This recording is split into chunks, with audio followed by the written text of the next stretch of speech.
সবাইকে শুভেচ্ছা জানাচ্ছি। মাসুম মাহবুব দেখছেন ওপেন দ্য ইউটিউব চ্যানেল এবং মাসুম মাহবুব ফেসবুক পেজ। আবারও বিগ ব্রেকিং খবর নিয়ে হাজির হয়েছে আপনাদের সামনে।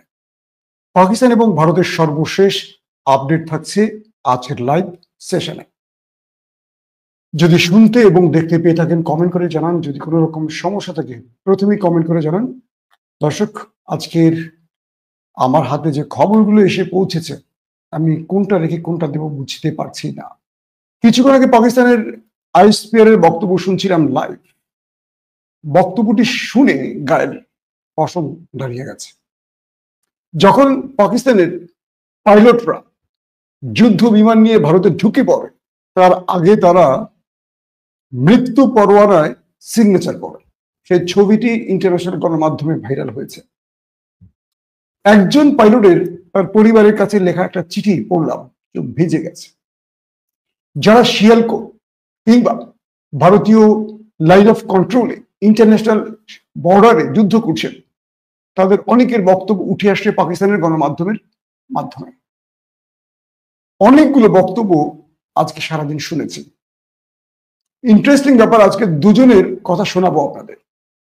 পাকিস্তানি ভাষায় তারা কথা বলবেন, যদি আপনারা বুঝতে না পারেন রাত 11টার লাইভে বিস্তারিত শোনাবো।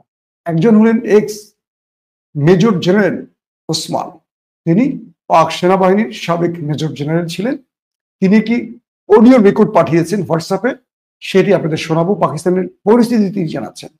আরেকটি শোনাবো পাকিস্তানের একজন জনপ্রিয় সাংবাদিক, তিনি পুরো পাকিস্তানের বিবরণটি জানিয়েছেন, সেটাও আপনাদের শোনাবো। আমি চেষ্টা করছিলাম পাকিস্তানের কোনো সাংবাদিককে সরাসরি লাইভে আনা যায় কিনা। প্রবলেম হলো যে আপনাদের অনেকেই হয়তো সরাসরি পাকিস্তানের ভাষা বুঝবেন না বলে আমরা এই সাহসটি করছি না। তারপরে যদি আপনারা কমেন্ট করে জানান, সর্বাধিক কমেন্ট আসে যে পাকিস্তান থেকে সরাসরি লাইভ দেখতে চান, তাহলে আমরা চেষ্টাটি করব। এবং ইন্টারন্যাশনাল গণমাধ্যম আল জাজিরা, টিআরটি ওয়ার্ল্ড এর অনেক সাংবাদিকরা যারা পাকিস্তান কভার করছে, তারাও আমাদের সাথে কথা বলছে, তাদের সাথে আমরা কথা বলছি, শেয়ার করছি, পুরো নিউজগুলোকে ক্রস চেক করছি, সত্য মিথ্যা বোঝার চেষ্টা করছি। সব মিলিয়ে টোটাল আপডেট নিয়ে আজকের এই লাইভ। আজকের লাইভটি আমি দুজনের অডিও শোনাবো আপনাদের, আর নিজে কিছু আপডেট দেবো, যেটা এই রিসেন্ট আপডেট।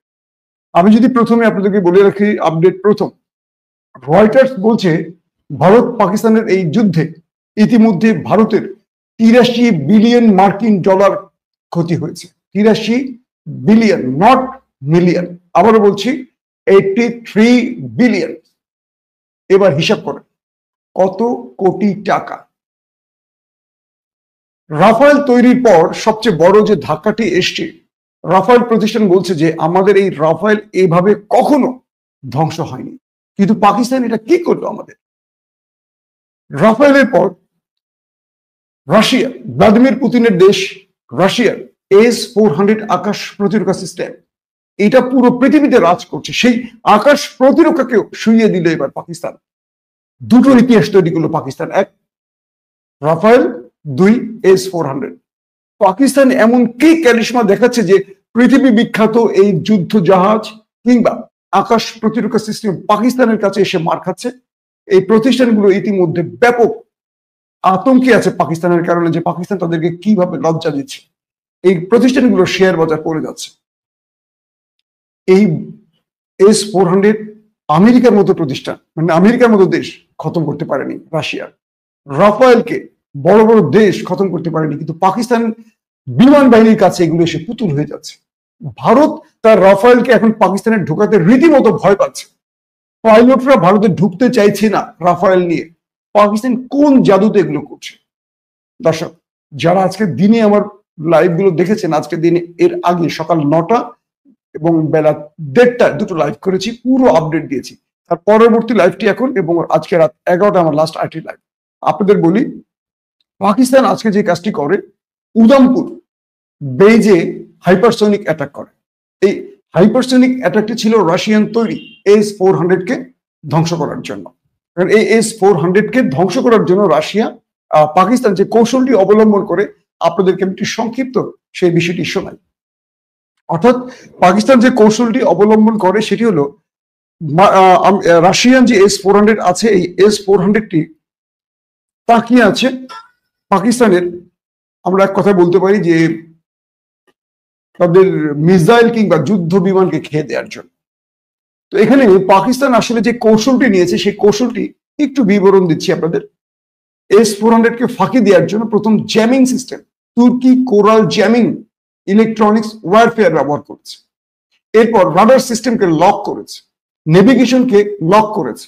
তারপর পাকিস্তান যে কাজটি করেছে, দিল্লির আকাশে অর্থাৎ ভারতের আকাশে প্রচুর সানগার্ড ড্রোন, তুর্কি নির্মিত প্রায় 3.5 থেকে 400 ড্রোন ছেড়ে দিয়েছে। এই সানগার্ড ড্রোন গুলো ঢুকে পড়েছে ভারতের আকাশে। S-400 আদার্স আকাশ প্রতিরক্ষা সিস্টেম গুলো এগুলোকে মারতে ব্যস্ত হয়ে গেছে, ঠাস ঠাস ঠাস ঠাস করে মারতেছে।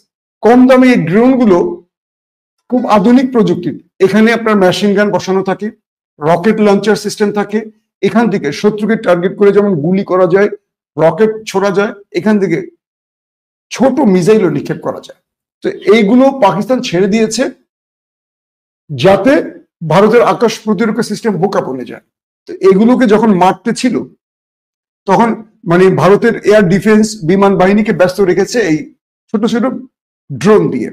এরপর পাকিস্তানের JS-17 থান্ডার ঢুকে পড়ে একদম ভারতের মধ্যে, ঢুকে 22টি সামরিক অবস্থান, ভারতের 22টি সামরিক অবস্থানে পাকিস্তান মিসাইল অ্যাটাক করে, ড্রোন অ্যাটাক করে।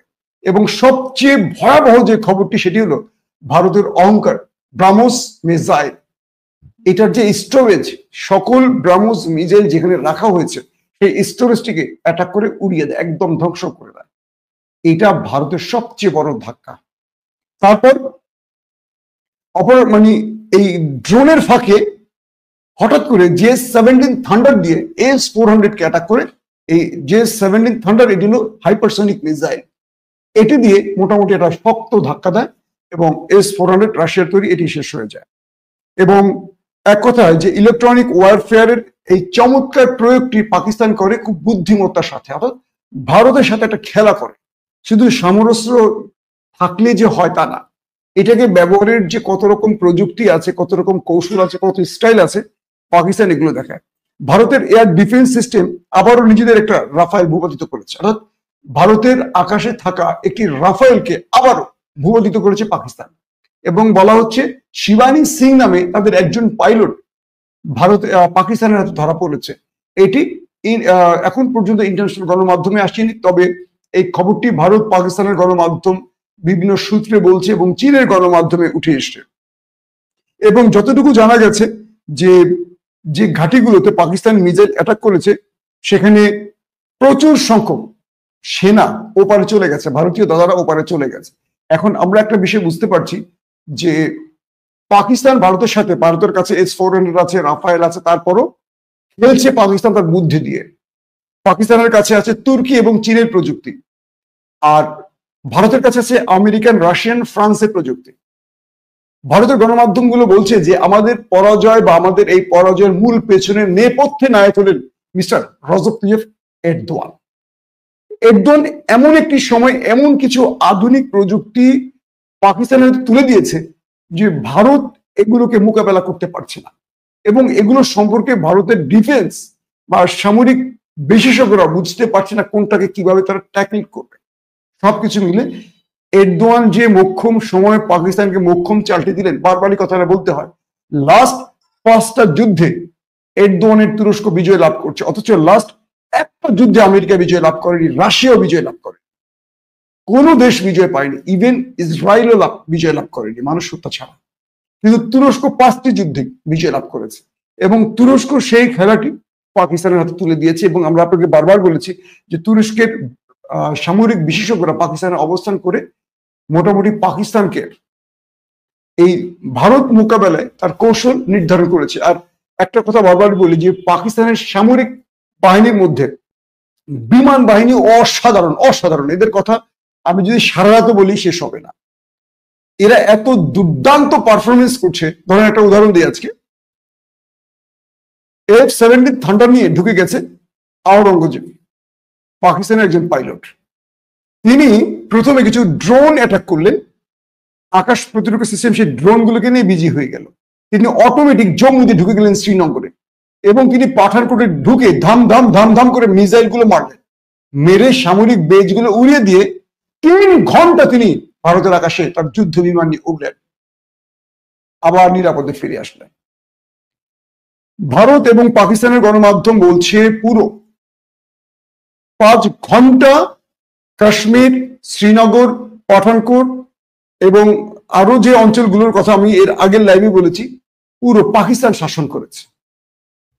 ভারত যখন দেখলো যে তাদের আকাশে ঢুকে গেছে পাকিস্তান এবং তারা আগে তাদের পুরো বেজগুলোকে, ভারতীয় যে বেজগুলো যেখান থেকে যুদ্ধ পরিচালনা করছে সবগুলোকে ধ্বংস করে দিয়েছে পাকিস্তান। এখন যুদ্ধ বিমান কিংবা আকাশ প্রতিরক্ষা সিস্টেম থেকে এন্টি মিসাইল এগুলো অকার্যকর করে দিয়েছে পাকিস্তান। তারা বুঝতে পারছেন ওদের ভূমিতে ঢুকে গেছে, ঢুকে ওদেরকে শাসন করেছে এবং ধরে ধরে ধরে ধরে ওদের এয়ারওয়েজ গুলোকে, সামরিক কেন্দ্রগুলোকে, ব্রিগেড হেডকোয়ার্টার গুলোকে ধ্বংস করে দিয়েছে। ভারতের কান্না ছুটে গেছে। ভারত আরব রাষ্ট্রগুলোর কাছে ধর্ণা দিচ্ছে, বলছে সিজফায়ার চাই, যুদ্ধবিরতি চাই। দেখবেন ভারতের এই যুদ্ধবিরতির প্রস্তাব শিগগিরই আসবে।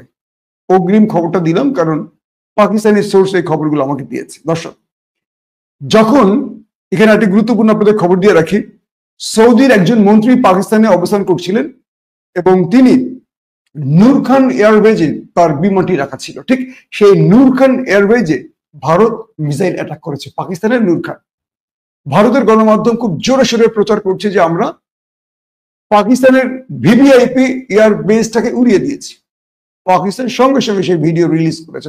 দেখা গেল কি ভারত পাকিস্তানের ভিভিআইপি এয়ারবেজ নূর খানে মিসাইল অ্যাটাক করেছে, সত্যি কথা, কিন্তু পাকিস্তান সেটাকে ইন্টারসেপ্ট করেছে এবং ইন্টারসেপ্ট করার কারণে আকাশে যখন সেই মিসাইলটাকে ধ্বংস করে দিয়েছে এন্টি মিসাইল দিয়ে, তখন সেটা খণ্ডিত অংশ রাস্তায় পড়ে আছে, পুরো বেসটাকে দেখানো মানে অক্ষত আছে।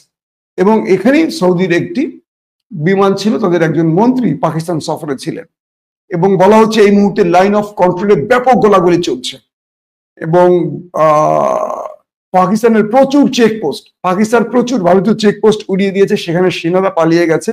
দর্শক, একটি আফসোসের খবর হলো ইমরান খান যে আডিয়ালা জেলে রয়েছেন, ইমরান খানের জীবন নিয়ে এখন সংখ্যায় আছে। কারণ নূর খান এয়ারবেজে যে অ্যাটাকটি হয়েছিল এটা হলো রাওয়ালপিন্ডি এবং ইসলামাবাদের মাঝামাঝি একটি স্থান, যেখানে ইমরান খান যে জেলটিতে রয়েছেন আডিয়ালা জেল, সেখানের অবস্থান।